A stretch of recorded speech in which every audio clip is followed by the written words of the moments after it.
don't think the United States has allowed them to get away with it. And we have taken, since the death of Masa Amini, since the immense protests that we've seen break out in Tehran and other parts of Iran, you have seen this country, in alignment with our allies and partners, take appropriate steps to hold the Iranian regime accountable. Whether that be direct sanctions on the human rights abusers, direct sanctions on security officials involved in some of these human rights abuses, bringing licenses on board with our colleagues at the Department of Treasury to allow the further flow of information within the Iranian people. We've not hesitated to take action. This action we know is having a direct impact on Iran, both just as it relates to their own country, but also the standing that it has in the international community. So they're not getting away with anything. Will the administration sanction Iranian civilian for this very action? Again, Alex, I've never been in a place to give you a list of things that we will or will not do when it comes to holding people accountable, but we continue to have tools at our disposal to hold the Iranian regime accountable, and we've used those tools, and we've used them quite regularly. If you look dating back to the fall of last year, just the regular clip of which we have announced designations relating to the Iranian regime. We've done so regularly, consistently, and in close coordination with our allies and partners. And my last one on this, just to follow up, you mentioned the tools. My last question, I promise. Sure. You probably are aware of the Massa Act is being considered on the Hill, which will allow the administration to sanction high-ranking Iranian officials. Does the administration support that legislation? Alex, I'm just not going to get into something that is pending legislation that's still being discussed in Congress. Saeed, go ahead. To clarify something Yeah. that you just said. You said that you have that the Iranian Revolutionary Guard has been. There are more sanctions than any other entity on earth. More so than Russia. I mean, you have like 14,000 sanctions on Russia. I believe what I said, it is perhaps than any other entity on the planet. I don't keep a sanctions list in my back pocket to cross-reference. I will say, though, that I feel pretty confident saying that the IRGC is, in fact, one of the most designated in the world. Of course, the Russian Federation, especially in light of their recent activities over the past year in Ukraine, continues to be something that this administration will continue to take steps to hold accountable as well. Go ahead. The Syrian regime will be walking to a big hall tomorrow in Jeddah at the Arab Summit League. What's your take on that? And especially one of your important allies in the region invited him for the summit, and most likely they are naturalizing the relationship with the regime. So I spoke a little bit about this yesterday, and I will reiterate what I said, that and what you heard the Secretary say. We do not believe that Syria should be affronted re-entry into the Arab League. Of course, we are not party to the Arab League, so this is a decision for the body to make. And as it relates to normalization, we don't support normalization with the Assad regime, and we don't support our partners doing so. That being said, we have a number of shared objectives as it relates to the Syrian regime. One of those pieces, of course, is bringing home Austin Tice. Another piece of that is ensuring that ISIS does not reemerge and continue to have destabilizing impact in the region. Another piece of that is ensuring that we can counter the illicit Captagon trade in Syria. These are all objectives we know are shared by our partners in the Arab world, and while we might disagree in the ways about going to get there, we know and we hope that our Arab partners will use these avenues to raise these directly with the Syrian regime. So it is okay for the administration or top officials to meet secretly with Syrians in Oman, like the last meeting, to talk about Austin Tice. That's appropriate, right? You heard me say from here yesterday that the U.S. is willing to engage with anyone who can help secure the progress toward the release of U.S. nationals. Even U.S. officials themselves to meet with Syrian delegations. I think I'm very clear in what I'm saying. All right, Leon, you had your hand up. Can I go to? I'll come to you right after. Yeah, I'm sorry, Michelle. Go ahead. Can you expect the release of the ISIS to the Arab Summit as What I will say, Michelle, is that we are working around the clock. We continue to engage extensively to bring Austin home. This, of course, includes discussing this case with a number of countries in the region. We have pursued every channel. We will continue to pursue every channel to seek his safe return to his family. And one more, the Syrian regime is saying in Jeddah that he took all the necessary steps and decisions related to the refugees returned to Syria, but the problem is the sanctions that prevent the reconstruction of Syria. My question is, are you planning to lift the sanctions on Syria to allow the reconstruction and the return of the refugees? Well, let me be very clear that we intend to stand by our core sanctions principle, and we've been clear about that with our partner countries in the region. We will not normalize relations with the Assad regime, and our sanctions efforts will remain in full effect. That being said, we do share the objective of creating safe conditions within Syria for the eventual safe return of refugees, and we'll continue to work on that in accordance with our partners in the Arab world. Leon, go ahead. I'm sorry for No passing you over first. problem. A change of subject. Yeah, go ahead. Armenia and Azerbaijan talks in Moscow at the ministerial level. So the two ministers were here not so long ago, about 10 years ago, or 2 weeks ago. There was progress made, but there was obviously no conclusion to those talks, and so now they're ongoing in Moscow, and Moscow has invited the two leaders to Moscow in end of May, I think. The Armenian Prime Minister has accepted. I don't know about his counterpart from Azerbaijan. But I was wondering, I mean, how does the State Department of the United States view those talks in Moscow and Russia's role in these talks, given the context, of course, of the war in Ukraine? Well, we continue to provide full support and engagement of the United States as these two countries work to secure a durable and dignified peace. We welcome the reports that the parties are going to continue to engage in these discussions, and we reiterate that our conviction that peace is within reach and that direct dialogue is key to resolving these issues.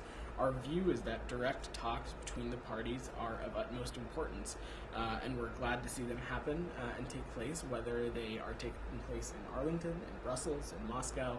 Our support with this effort will continue to endure. Okay, and just to follow up, are there any back channels with Moscow on these talks, sharing information between the U.S. and Washington on these?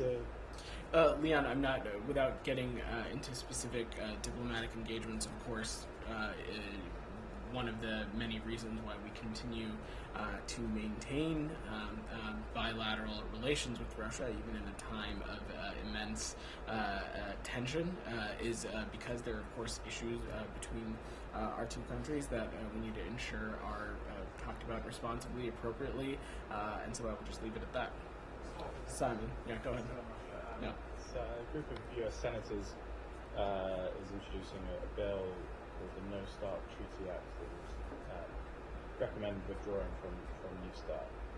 I'm guessing you're not going to comment directly on pending potential legislation, that element of it, but since they're suggesting,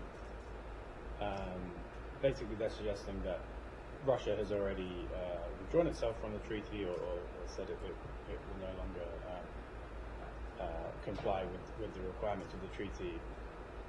Is the administration's intention to continue to comply with the treaty, where the other side is basically saying we don't respect it? We are complying with the treaty, and Russia's decision to unilaterally suspend its participation in New Start is unfortunate and irresponsible. You've heard the Secretary speak to this quite clearly.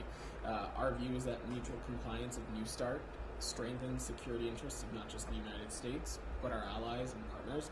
It strengthens the security interests of Russia and the rest of the world as well, and that's why we are continuing to work to preserve the treaty. I've not seen this legislation, so I, of course, am not going to comment on it, but we think the world is better off when both of our countries are in compliance of New Start. And is it still your view that the Russians are in compliance in terms of the limits of the treaty, rather than other aspects of the treaty, but in terms of the limits it actually puts on. That is correct. Olivia, go ahead. Has it been determined how many U.S. government employees were killed in the attack on the convoy?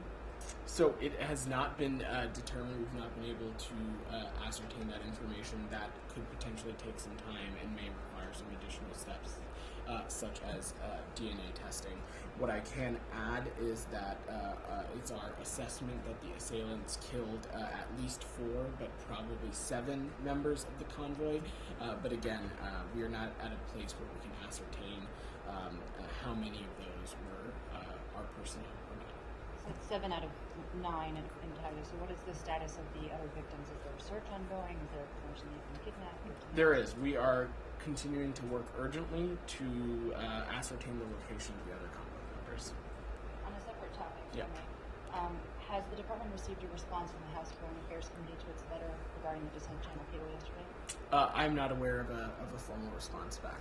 Yeah. There were remarks by the chairman of the committee yesterday indicating he's amenable, he's encouraged by the offer, but would like it to be expanded to the entirety of the committee. Is that something that the State Department would entertain? I will look forward to receiving a formal response from the committee, and we'll take it one step at a time. I'm not going to speculate further from here. But if the final compromise is to expand the universe of people who can see this from 2 to more than 50, is that something that you think the department would sign off on? I think it is natural in these discussions for there to be deliberations and accommodations about the path forward, and I'm certainly just not going to speculate and hypothesize on how we continue to further engage with the committee. What I will reiterate, though, is that at every turn we have offered tangible, fair, and realistic accommodations that we think have sufficiently met and continue to sufficiently meet the committee's request for information. And I'll remind that up until this point, we have already offered a classified briefing. We have offered a written summary of the Descent Channel cable and the department's response.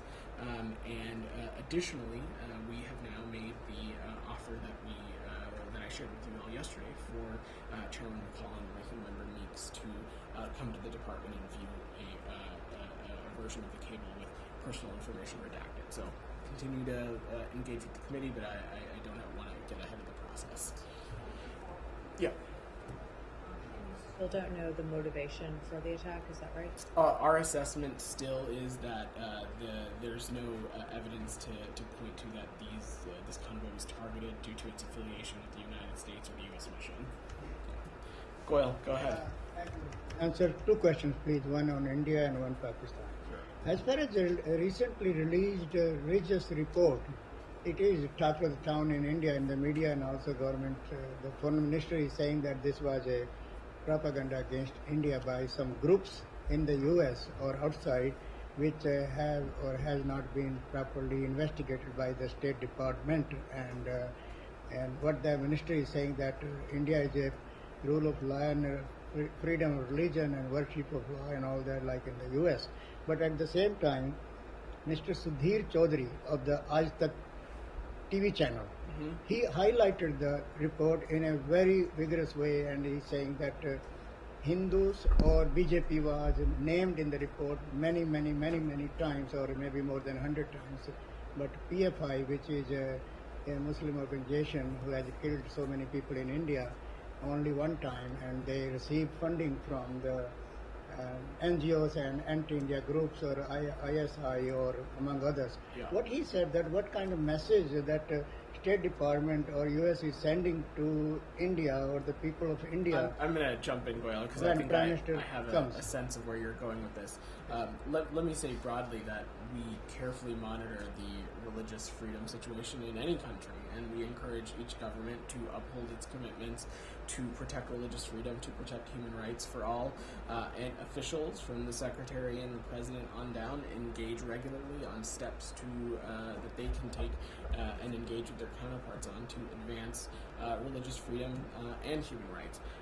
Again, we strongly oppose laws and actions around the world that impede the ability of any individuals to practice faith, choose their faith, participate in religion in any which way.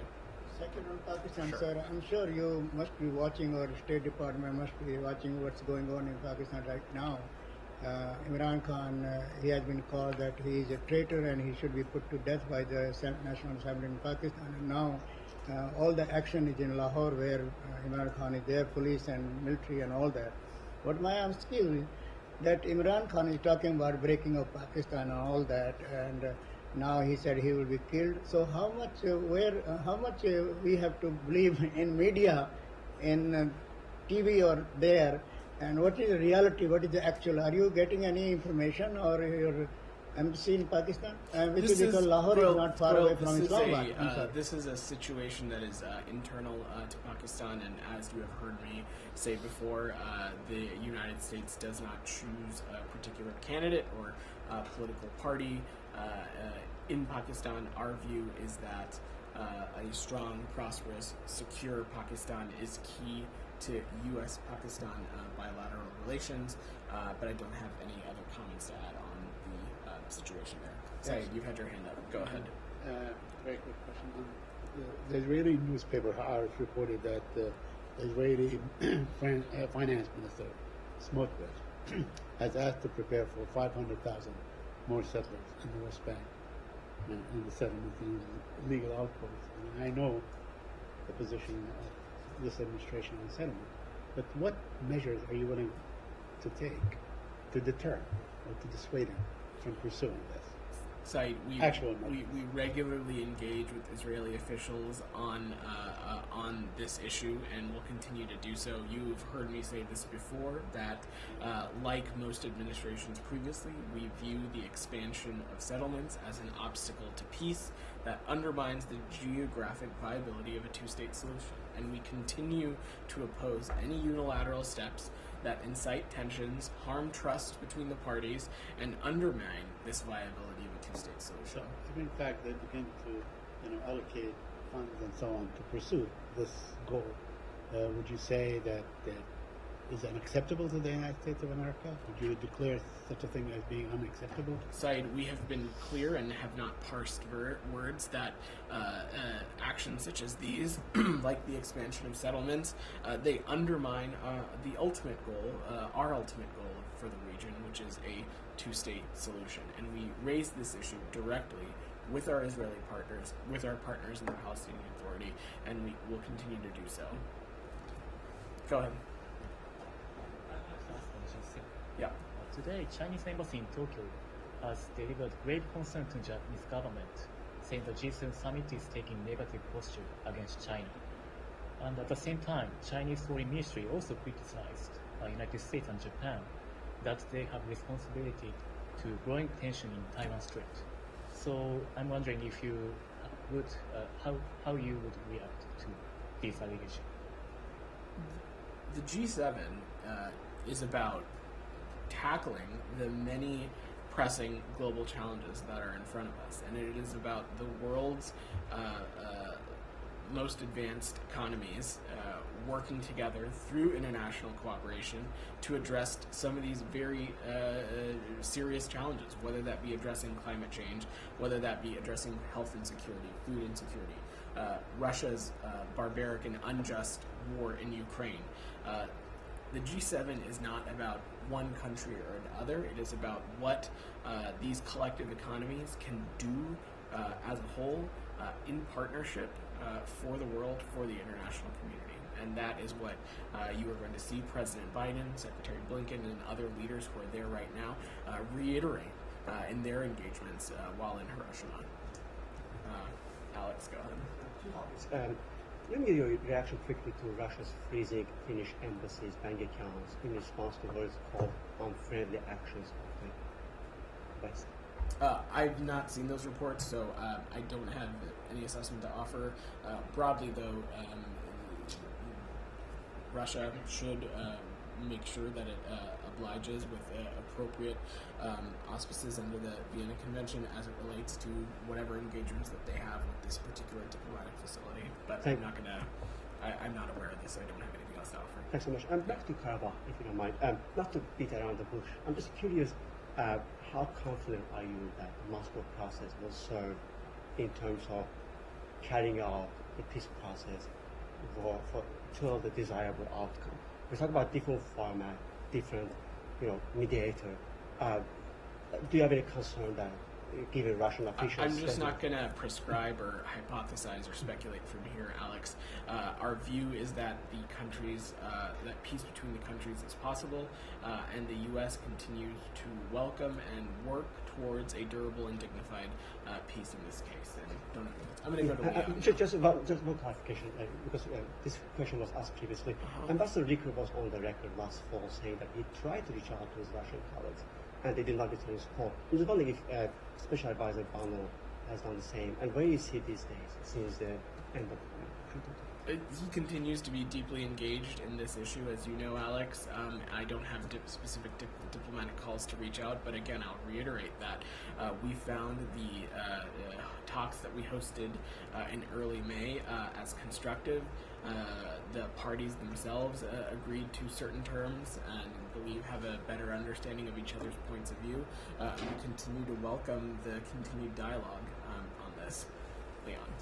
I was wondering if you had any concerns about the summit that's taking place today and tomorrow, I think, in China with the 5 Central Asian republics.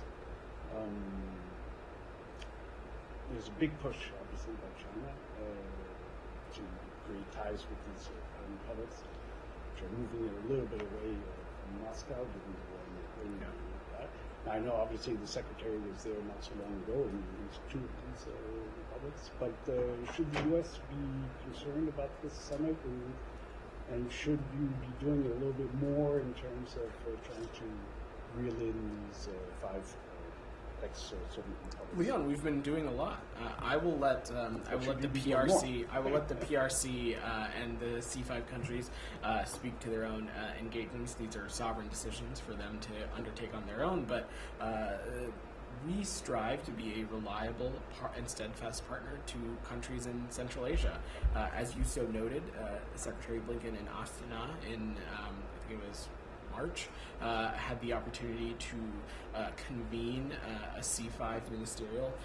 That was, at that point, his 4th engagement with the C5 in 2 years. He previously had the opportunity to host the C5 on the margins of UNGA High Level Week, as well as hosting a virtual convening in the early months of 2021.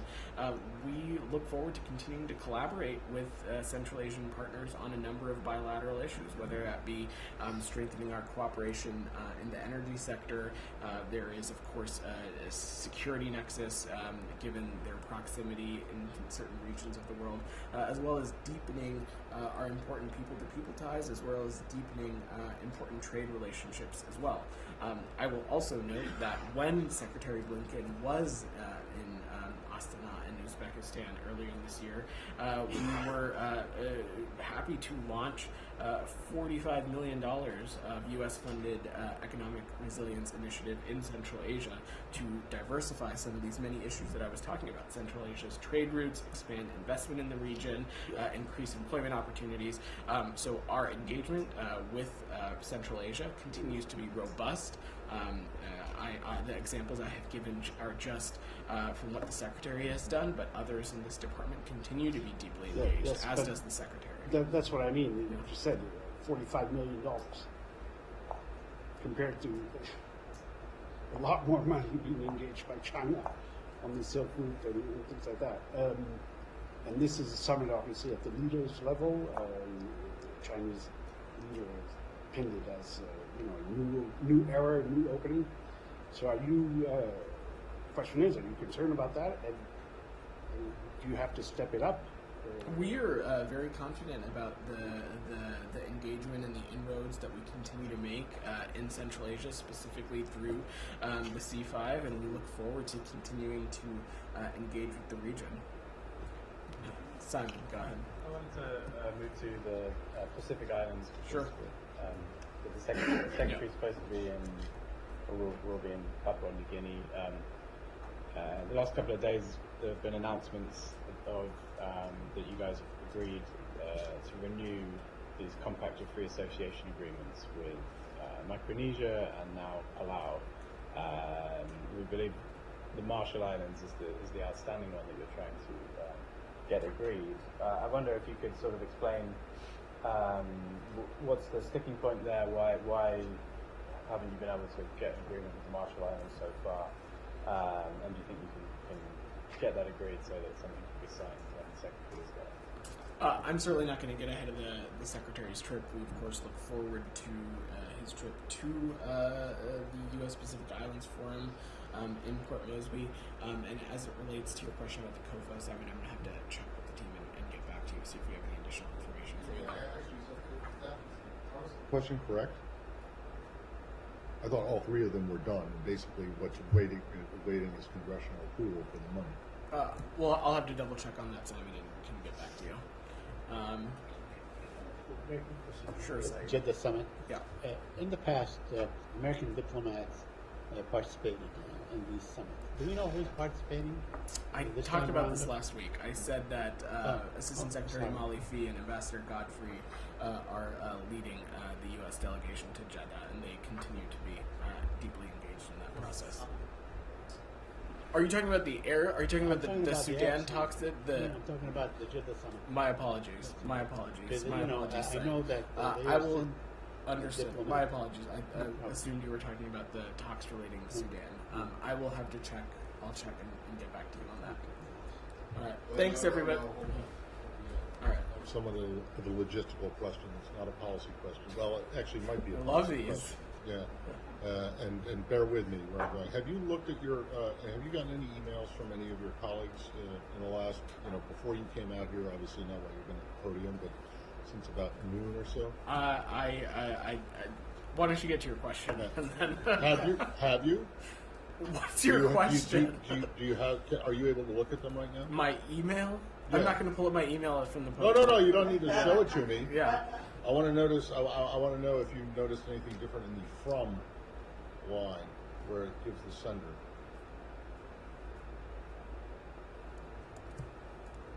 Matt, this would be a lot better if you would just ask us what your question was. Well, I mean, so you haven't noticed anything? No. Okay, so within the last hour and a half, 2 hours, the State Department's internal email system, and I've tested this, so I know that it's true, has added pronouns to people's, not their signature, but to their where it says from. Mm-hmm. Okay. So it will say him, he, his, or she. Why? This is not an optional thing. This is something that has been just arbitrarily imposed. And understand that people could have their pronouns attached if they wanted them to a signature before, but this is not something that anyone has a choice about. And so I'm just wondering why and who made this decision. Well, Matt, I have not seen this phenomenon for myself. Okay, well, I have, and I'll show it to you. And is it just, to ask you a question, is it just for internal State Department? Obviously not, because I tested it. So I got an email from someone in this building, and whereas before it did not have any of these pronouns attached to the sender's name, it now does. And I've also been told from other people that many of them, or at least when you send it, does it have the? I'll show it to you in a second. Well, if you don't know anything about this, then that's fine. Can you look into it? Because I'd like to know why. I'm happy to look into it. Why this would not be an optional thing for people to do. But the problem is that a lot of them, or at least some of them, so far as I've been able to tell, are wrong. They're giving the wrong pronoun. So men are being identified as women and women as men, and this has nothing to do with whatever transgender or anything like that. But it's ridiculous. This phenomenon has not made its way to my outlook. But I'm happy to check on this. I just told you about it. So can you broadly get an explanation? Broadly though, Matt, of course, the ability. I don't have a problem with doing it, and if people want to have their whatever pronoun attached to it is fine, but it should be a choice, right? Not something that is the State Department imposes on people, especially if it's wrong. I will look into this. I'm not aware. Thanks, everybody. Happy Thursday.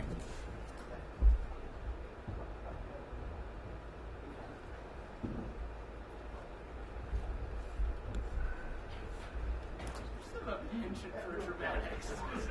There was like 7 other ways to go about that. It's all unfair. I didn't know it was history.